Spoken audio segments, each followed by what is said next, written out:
Bismillahirrahmanirrahim. Assalamualaikum warahmatullahi wabarakatuh. Dan salam sejahtera kepada semua anak-anak tahun 2 Ibnu Khaldun. Baik, setelah cikgu menanti lama nanti lama, akhirnya 21 orang juga memberi respon. Okey, bukannya terasa hati atau apa, cuma cikgu ingin cikgu tak nak cikgu buat PDPR ni ramai yang tertinggal. Jadi cikgu nak pastikan benar-benar boleh mengikuti dalam tempoh jangka masa seminggu. Sebenarnya ramai yang boleh. Okey, 21 orang. Okey, orang terakhir adalah Wafi. Okey, berkenaan dengan Firas, cikgu telah dimaklumkan bahawa keluarganya ditimpa musibah. Okey, ibunya telah beritahu cikgu, WhatsApp cikgu, memberi tahu cikgu melalui Telegram. Cikgu ucapkan takziah kepada keluarga Firas. Berkenaan dengan seorang lagi yang tidak bersama adalah Nick. Okey, sekiranya Nick apa masalah, sila maklum kepada cikgu jugalah. Okey, sebab apa, cikgu perlu tahu.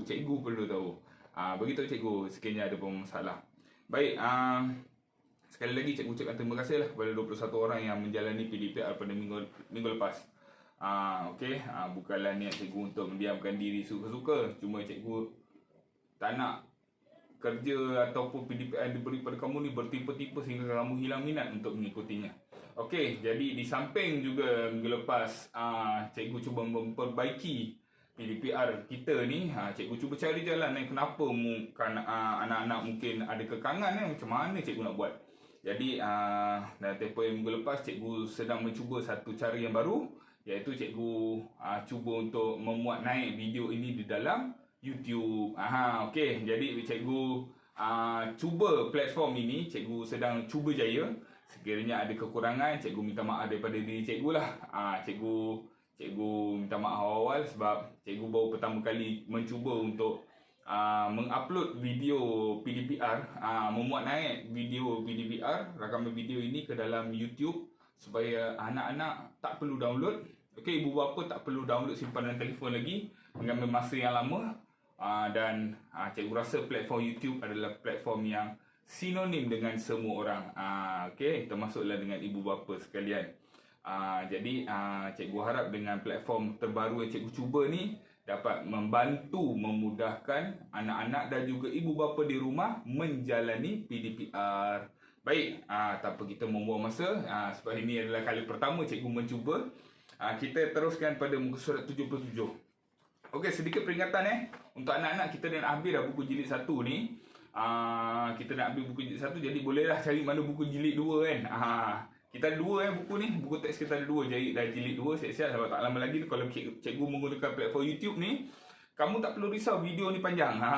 Kamu tak perlu risau dan cikgu pun tak perlu risau kamu nak macam mana kamu nak download banyak besar saiz.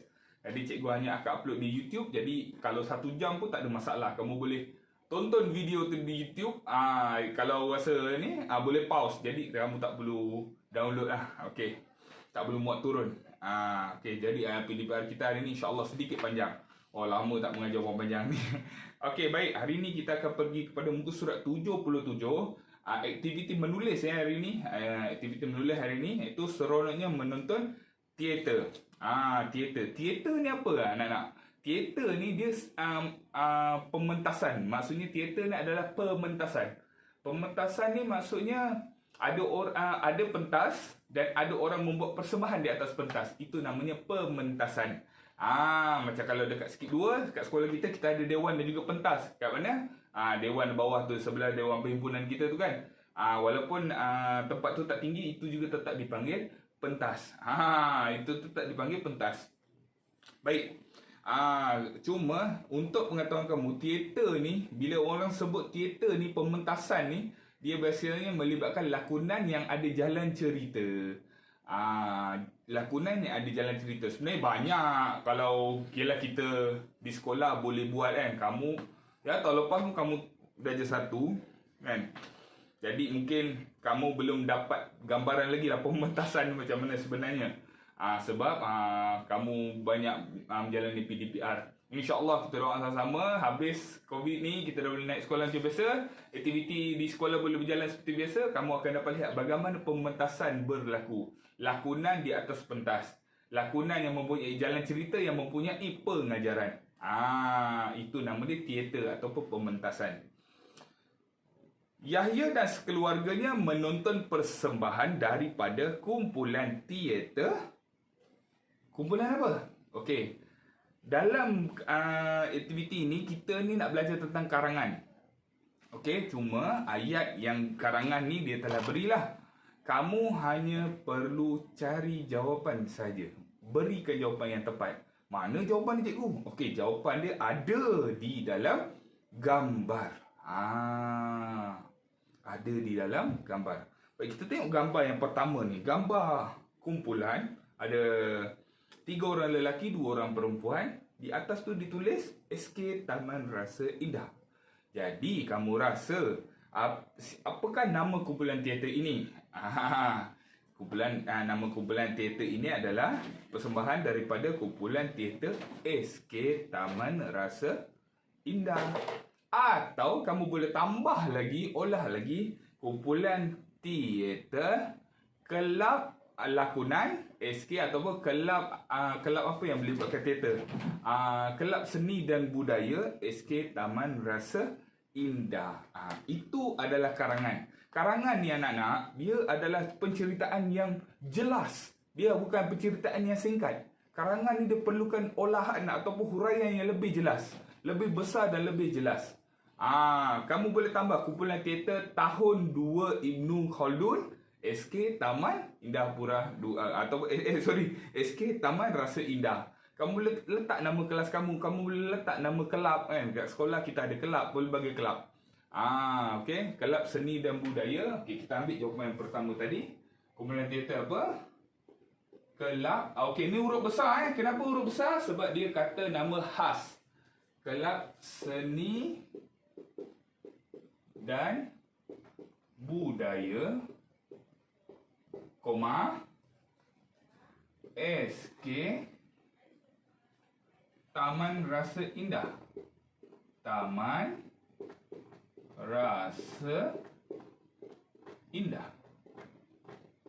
Okey. Kelab Seni dan Budaya SK Taman Rasa Indah. Mereka mempersembahkan cerita yang bertajuk Pemuda Yang Jujur. Apa tajuk teater tu? Pemuda Yang Jujur. Macam kamu tengok cerita lah dekat TV3 kan. 7 Hari Mencintaiku. Apa tu? Apa lagi? Apa lagi? Cikgu pun jangan tengok cerita Melayu kan. Setiap cerita di TV mesti ada tajuk.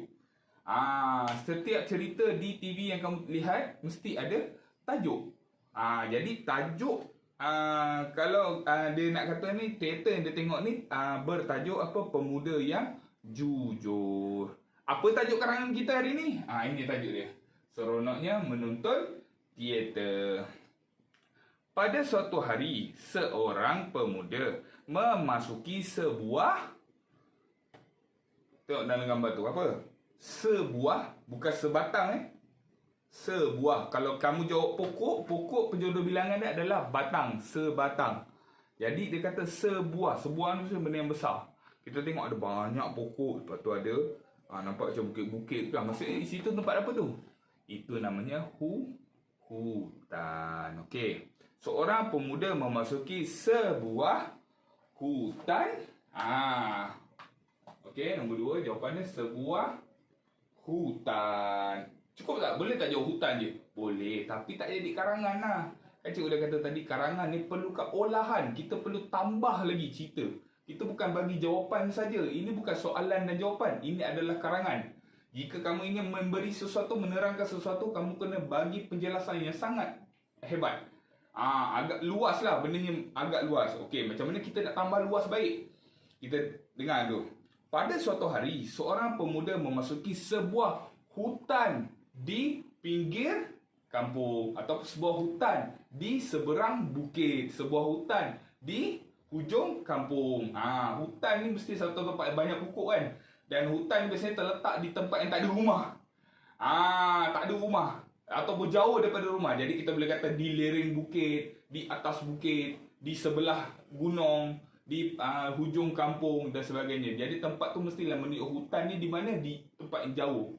Okey, jadi kita ambil di sini di sebuah hutan di Ah, dia cari sultan di hujung kampung. Okey. Bila dah sebut hujung kampung ni, dah tak ada rumah dah bang kat hujung tu. Dah tak ada rumah dah. Okey, hujung kampung. Dia mencari kayu api untuk dijual. Dia terjumpa sehelai. Okey. Sehelai. Apa tu? Sehelai kain. Okey. Kita tak tahu kan? Kita tak tahu apa? Bersulam emas yang cantik. Kita baca lagi tak apa. Dia membawa selendang. Dia membawa selendang itu ke rumah. Nampak? Jadi dia dah bagi tahu dah jawapan di situ. Yang warna kuning tu apa? Bukan kain Bukan sebarang kain. Nama kain tu adalah selendang. Okey? Jadi cikgu dah sebut tadi, dalam karangan kita perlu olah. Selendang tu berwarna kuning. Okey? Berwarna apa? Berwarna kuning. Jadi kita boleh kata di sini dia terjumpa sehelai selendang kuning. Okey? Okey, kita bagi jawapan nombor 3. Selendang kuning yang bersulam emas. Selendang kuning bersulam emas yang cantik. Selendang kuning bersulam emas. Okey, bukan selendang tu emas tau. Emas tak boleh jadi kain. Okey anak-anak, emas tak boleh jadi kain.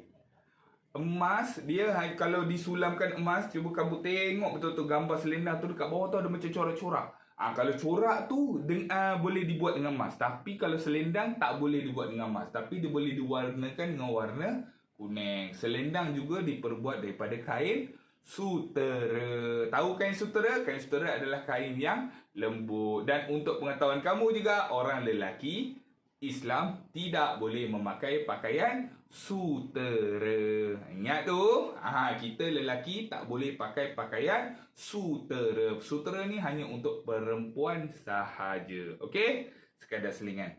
Okey, baik. Dia membawa selendang itu ke rumah. Keesokan harinya, dia membawa selendang itu ke mana? Besar tu. Apa tu? Rumah bertingkat-tingkat. Bukan. Okey. Kita tak tahu jawapan tu, kita baca lagi ke depan. Rupa-rupanya selendang itu kepunyaan puteri raja. Macam mana tahu puteri raja? Jadi rumah tu mestilah rumah puteri raja. Puteri raja duduk kat mana? Rumah flat. Banglo. Tidak. Okey. Bila kita dah sebut raja, puteri raja, putera raja, Tengku Mahkota Raja, TMJ Tengku Mahkota Johor, dia duduk kat mana? Dia mesti duduk di dalam istana. Okey, istana adalah rumah untuk raja-raja beristirahat ataupun rumah dia duduklah. Okey. Nama rumah dia kita panggil istana. Istana ni hanya untuk raja je. Kalau orang lain buat rumah besar, kita tak panggil rumah dia istana, kita panggil tu banglo ke, villa ke, apa lagi, mansion ke dan sebagainya kan. Kita tak boleh panggil istana. Istana ni hanyalah untuk rumah raja sahaja.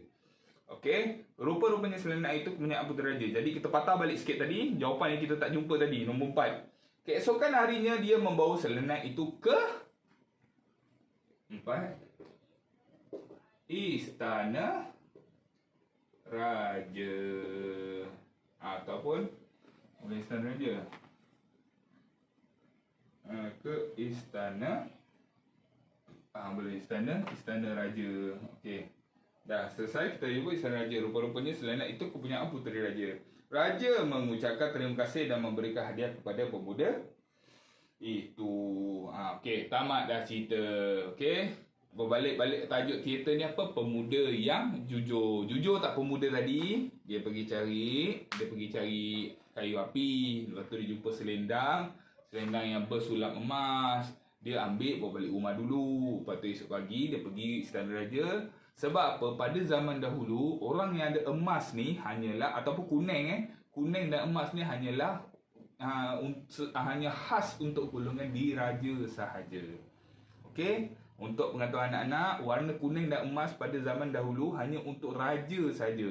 Jadi kalau jumpa emas yang bergelang cantik-cantik, bertatah kapur mata, kasut emas, apa benda yang segala emas, tengkolok emas kan, baju kuning emas, semua dah tahu ini mesti raja punya. Ini mesti raja punya, bukan orang biasa punya. Okey. Jadi sebab tu dia pergi ke istana raja, dia jujur. Boleh tak dia jual selendang tu? Boleh, tapi nanti raja mesti tahu punya. Sebab apa? Rakyat takkan boleh ada selendang dan yang bersulam emas tu. Jadi nilai murni dalam cerita ni, sekiranya kita kena berlaku jujur. Sekiranya kamu terjumpa sesuatu benda yang bukan hak kamu, elakkanlah ambil. Okey? Elakkan ambil. Kalau boleh tak, elakkan ambil suka-suka. Kalau nampak barang ni tak tahu barang siapa, kita ambil kan. Kita ambil tu kita bawa balik. Elakkan perkara sedemikian untuk berlaku. Kerana apa? Okey. Baik, pertama sekali untuk mengelakkan syak wasangka ataupun tuduhan yang tidak berasas kepada diri kita. Sebagai contohlah, kamu nampak pensel lah. Tak ada siapa, mungkin kawan terjatuh. Lepas tu kamu pun ambil pensel tu kan. Kamu ambil pensel, kamu kata pensel saya. Kenapa? Pensel saya lah, saya jumpa. Saya jumpa kat mana? Jumpa dalam kelas. Kawan tu punyalah terjatuh kan. Tak perasan, kamu dah ambil. Sebab tu kalau bukan hak kamu, jangan suka-suka ambil. Sama juga di rumah, nampak barang, ni kek ni macam tak ada orang punya, aku makan lah. Tak tanya kan. Kita tak tanya mak, kita tak tanya siapa-siapa pun. Ini kek siapa punya?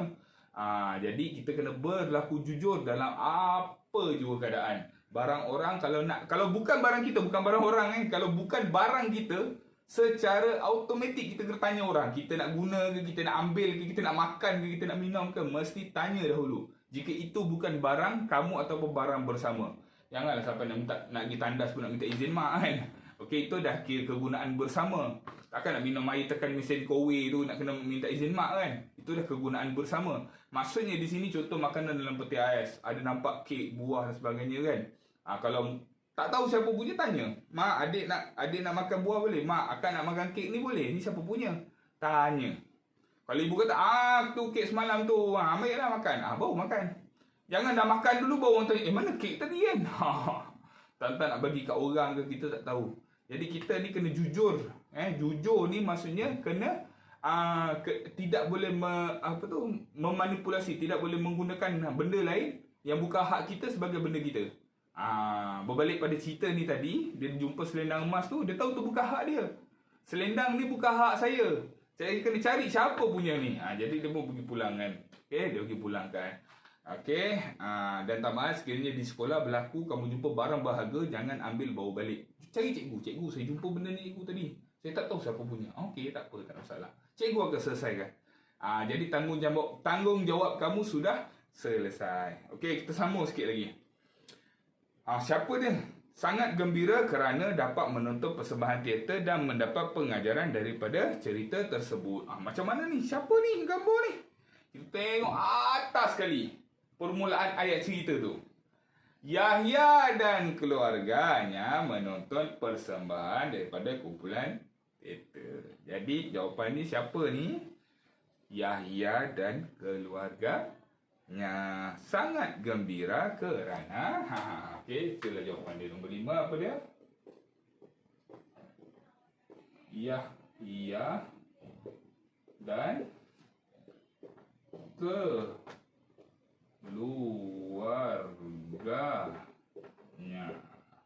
Okey, Yahya dan keluarganya sangat gembira kerana dapat menonton persembahan teater dan mendapat pengajaran daripada cerita tersebut. Okey, apa pengajaran cerita tadi? Kita kena menjadi jujur setiap masa. Bila kita jujur, bukan setiap kali kita jujur kita akan dapat balasan. Jangan salah faham tu. Cuma jika kamu menjadi jujur, automatik orang akan tahu kamu ni orang yang baik. Orang yang baik sentiasa disayangi. Jangan mengharapkan balasan kan. Aku jujur kan, aku pergi dapur tanya mak, ni kek siapa kan? Aku jujur nanti aku dapat kek ni. Jangan fikir macam tu. Okey, jangan fikir begitu. Sama juga tadi kamu nampak pensel kan? Nampak pensel, kalau aku jujur ni mesti cikgu bagi aku pensel balik. Tak, macam tu. Ingat, jujur ni kita bukannya nak mengharapkan balasan. Kita bersikap jujur sebab kita nak jadi budak baik. Budak yang baik akan sentiasa disayangi. Okey, baik. Jadi kerja sekolah kamu sangat mudah saja. Dalam buku kuning, siapkan karangan, salin karangan ni, lengkapkan dengan jawapan yang dah ada di sini. Okey, lengkapkan karangan seronoknya menonton teater ni. Okey, ini jawapan yang kita dah bincang tadi. Masukkan jawapan tu di dalam ruangan kosong yang ada. Okey, cikgu ulang sekali lagi di dalam buku kuning. Baik. Sekali lagi untuk makluman, tolong update senarai nama selesai menjalani PDPR. Itulah data yang cikgu guna untuk masukkan kehadiran kamu. Okey. Minta tolong sekali lagi, tolong update nama Nampak dalam Telegram tu juga, masuk je nama. Nampak cikgu bagi hantar tu masukkan nama kan. Masuk cepat-cepat. Nak tengok bila tak ada masalah. Sebab cikgu dah upload benda, cikgu dah muat naik benda di dalam YouTube. Kamu hanya tekan link ni, insya-Allah dah boleh tengok dalam YouTube. Okey, jika tak boleh, tolong maklum pada cikgu. Cikgu akan cuba cara lain. Okey, ini cikgu pertama kali cikgu cuba jaya. Sekiranya berlaku kekurangan, salah silap, cikgu minta maaf. InsyaAllah kita akan bertemu esok pula. Okey? Baik, itu sahaja daripada cikgu. Assalamualaikum dan salam sejahtera. Jumpa nanti.